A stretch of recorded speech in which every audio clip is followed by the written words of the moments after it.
given him another mandate of 5 years. People of Pakistan are extremely happy over this wonderful development, and I hope, inshallah, I will work very closely with my brother, President Tayyip Erdogan, a visionary leader, a man of commitment, and who believes in public service. And I hope our relations would enhance to much higher level in terms of our brotherhood, understanding, and economic cooperation. Coming to your question, ever since I took over as Prime Minister of Pakistan, we took over under very difficult circumstances. Pakistan in April 2022 was at the verge of default because the government of the day had violated IMF's agreement and the economy was in tatters. Then we had government of the day had violated IMF's agreement and the economy was in tatters. Then we had devastating floods in August 2022. Combined with we were facing galloping inflation because of international situation. Alhamdulillah, we were able to face these floods and handle it in the best possible fashion with the help of the people of Pakistan, our brotherly and friendly countries. Turkey was in the front line, contributing in every way to assist flood victims. 33 million people were affected by floods. Our crops absolutely washed away. Our bridges and roads and rail infrastructure were damaged hugely. We are still suffering from those effects, but Alhamdulillah, we've been able to control it as best as we could. This year, we had bumper wheat crop. Previous year, we had to import wheat to the tune of billions of dollars. With the country facing foreign exchange difficulties, Alhamdulillah, this year, bumper wheat crop would save billions of dollars of Pakistan's scarce resources. We also expect a very good cotton crop this year, hopefully, and that would be great news for our economy because Pakistan is the hub of textile industry. We were able to take Pakistan out of FATF's grey list, and this was a great achievement of my government combined with the efforts of our military leadership. I think these are the areas I can say without any fear of contradiction that we have been able to achieve despite great challenges and difficulties. We are still very hopeful that IMF program will materialize. Our 9th review by IMF, we have met all terms and conditions, and hopefully we'll have some good news this month. So without going into more detail, what I'm saying is that this coalition government is striving hard despite these difficulties. But I hope, I have no doubt that we will overcome these challenges and we'll be on the road to recovery and progress. I want to go back to the IMF progress. Pakistan is waiting to hear from the IMF, but is there a plan B in case things don't work out as you plan? Well, as I said, that we are very hopeful that inshallah this program will be through, because we have met all conditionalities. I repeat, each and every requirement of IMF as prior actions have been met. Even some of those actions are met after the board's approval. But this time, IMF required that those actions have to be met before the board approval. We have met them. We have accomplished all those steps, alhamdulillah. There's nothing now on our side to be done. I had a very good discussion with IMF's managing director the other day on telephone, and the telephonic discussion ended on a very positive note. So I have no doubts that now this program will sail through. But in case, God forbid, if there's any last minute surprise or hiccup, well, our nation is a very strong nation. Pakistani people are very brave people. They have seen hardships in the past. We will, inshallah, tighten our belts. We will stand on our feet. I have no doubts about it. Going to my next question, sir. So May 9, so violent demonstrations after Imran Khan was arrested. Your government has gone after political workers and journalists to hold perpetrators accountable. What is the progress like at the moment?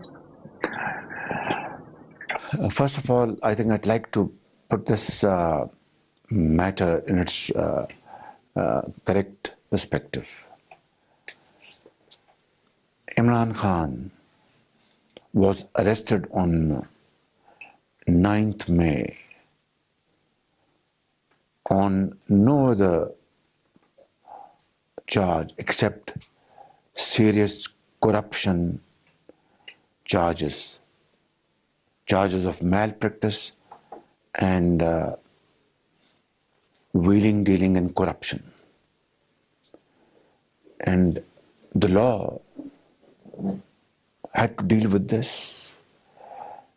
He had to prove before the court of law, in case he thought so, that these are cooked up charges, through facts, he could have gotten a clean chit from the court of law. But the moment he was arrested, he, for a period of time, he had been preparing his people mentally, his bunch of thugs, I call it, to react violently in case he's arrested. He planned this very serious criminal act against the state of Pakistan. He incited his people, and it's not hearsay. I mean, there's evidence beyond any ray of doubt, irrefutable evidence through his own statements that if I am arrested, then this nation will burst.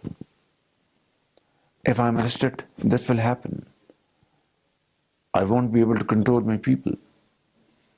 And his associates, they were directing those people to reach that place and set the building to fire, reach that place, throw stones and open fire, reach that place, bring out that monument of a shaheed, we call it, martyrs of Pakistan, who laid their lives for Pakistan's sovereignty, who left this world and their children became orphans, yet through their unparalleled sacrifice, millions of children in Pakistan were saved from becoming orphans. They left this world and their wives became widows, but they, through their blood, ensured that thousands of wives do not become widows in Pakistan. That's the level of sacrifice our soldiers had given for Pakistan's well-being. And these thugs attacked those institutions, attacked their graves, brought down their monuments. So the law is now taking its own course.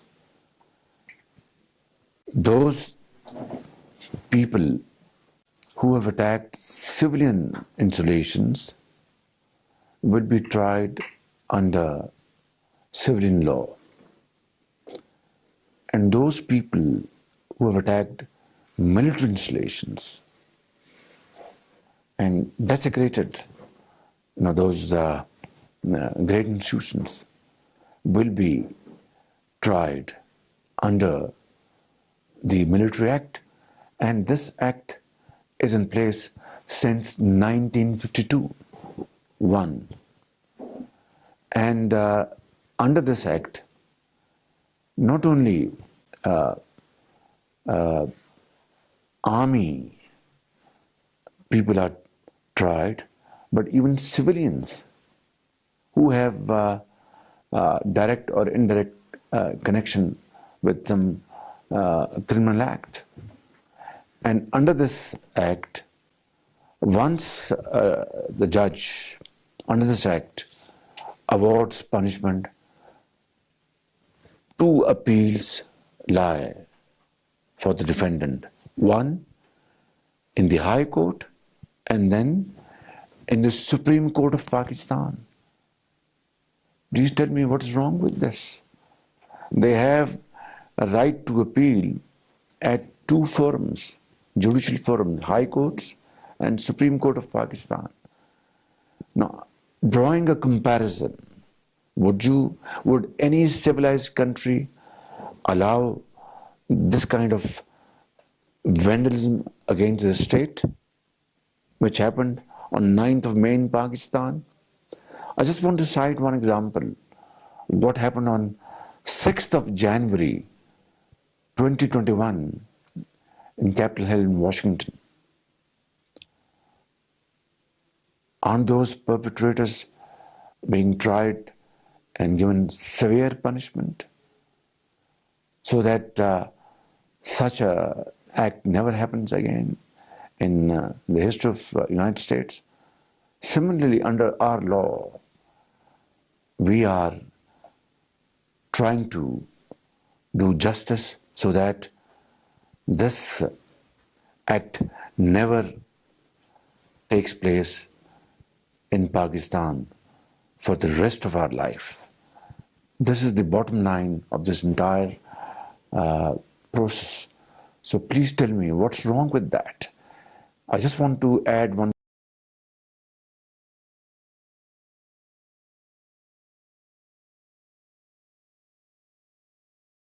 rule. He had